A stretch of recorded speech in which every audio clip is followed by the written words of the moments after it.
Hey Dirt Magicians, today we're going to discuss a must-have plant for your garden, which is Sweet Alyssum. She is amazing at bringing in predatory insects into your garden. These insects eat up your garden pests, so her power is incredible. Today we're going to discuss what she is, how to grow her, and what insects she brings into our garden. As always, we share a freebie, and this week's is what pest does Sweet Alyssum combat? We also throw in a surprise plant that does the same thing as Sweet Alyssum and is a superpower for bringing in predatory beneficial insects. You will find the link to the freebie in the description box below. Stay right to the very end to learn why buying Sweet Alyssum from a garden store may not be the best idea and could actually cause some harm to the insects in your garden. Just a quick note, if you're new to our channel, our mission is to help you learn by peeking over your neighbor's garden fence. So let us help you learn by peeking over the fence. Today, we're going to be in Burns and Trisha's yard to talk about Sweet Alyssum. I'm going to start here in gorgeous Burns' yard. Charlie's favorite plant is Sweet Alyssum too, and he's here to help us explain what it is. So Sweet Alyssum is a small, low ground cover, and it's got flowers that are purple and white. It originates in the Mediterranean. Up north, it's just an annual because of our cooler winters, but further down south in more temperate climates, it's a year-round plant. Bye, Charlie. Sorry for boring you. So Sweet Alyssum is incredibly attractive because of these small flowers that bring in these predatory beneficial insects. So for every garden pest, we have a predator to that pest. However, those predators need more than just the insect to eat. They need pollen. And because a lot of these insects are quite small, they need really accessible pollen, which is what makes this plant so great as a pest management tool in our gardens. What's really cool about Sweet Alyssum is it's one of the most frequently studied flowers for pest management. One of my favorite studies intercropped Sweet Alyssum with lettuce, and for every garden pest, they found 215 predatory insects, which is amazing. Sweet Alyssum's great also because it's quite unobtrusive, and you can just plant it even at the edge of garden beds without it really taking up space in your garden for other plants. So you can see here in this pot, we've got Alyssum, and then we've got peppers right beside it, and this just hangs right off the edge. So what predators does this sweet angel bring into our garden?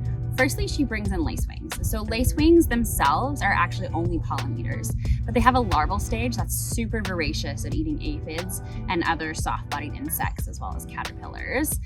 She also attracts one of my favorite insects who's super freaky, and those are parasitic wasps. So these are not the paper wasps, they're not the yellow and black ones. These are little ones that almost look like fruit flies. But what they do is they lay eggs in the inside of caterpillars and aphids and other things, which causes the caterpillar or the aphid to mummify. Sometimes it looks kind of gold, and then they hatch from the inside. I'm so glad they're tiny and that they work in the garden. How scary would that be otherwise? And the last one is syrphids. So syrphid is also a hoverfly. So hoverflies, again, just a pollinator on their own. They look like a bee or a wasp, except for they do this really fast, kind of like a hummingbird, and they'll flit from side to side. But the larvae, again, are voracious, hungry eaters, and they eat so many different pests as well. They look like a caterpillar, except for they're see-through, and there's a white line that goes on their body, and that's sort of how you can tell the difference between a caterpillar and a syrphid larvae. And if you watch them, they also move a lot faster than a caterpillar does. So as you can see, this lady is an incredible superpower, and Vern actually has her interspersed throughout the whole garden. Now we're off to Trisha's to go plant some now that we know how important she is. So typically we want to plant this in the early spring, right after our last frost, so that it's flowering by the time our pest pressure is quite high. Obviously it's not the early spring right now, but Trisha had just learned about the benefits of Sweet Alyssum, so we're going to be planting it now. If you live somewhere that's a lot warmer and it's a perennial plant, she stops flowering in the summer, but she does have flowers in both the spring and the fall, so totally worth having. One note, if you're from California or Hawaii, this is actually an invasive plant. So the Sweet Alyssum, it gets blown away and it has ended up in beaches and on bluffs, and it's taken over the native flora and fauna. So if you live in California or Hawaii, some great alternatives to Sweet Alyssum include blackfoot daisy and snow in summer.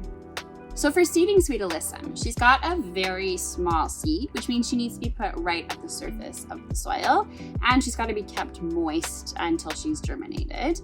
I typically sow her right along the edges of our garden beds, and that way we're not taking up prime real estate and she can just hang over the edges here. Once she's in here, she'll self-seed every year, so we kind of only need to do this once, and then as she germinates every spring, we can move her to different parts of the garden. So I like to make a little trench, and then I just sprinkle the seeds in and lightly cover them and keep that nice and moist until she's germinated. I always recommend buying Sweet Alyssum seed versus the plants because if we get it from a greenhouse, there's really high pest pressures in a greenhouse, so they often have to spray pesticides to deal with that.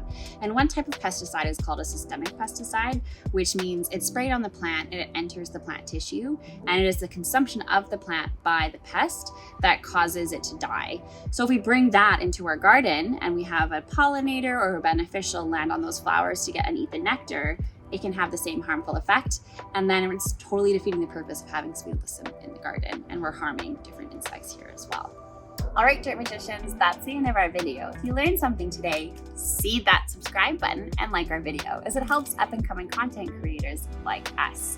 Also, don't forget to download our freebie of what pests Sweet Alyssum combats. That also includes the secret extra plant that does excellent work in our garden as well.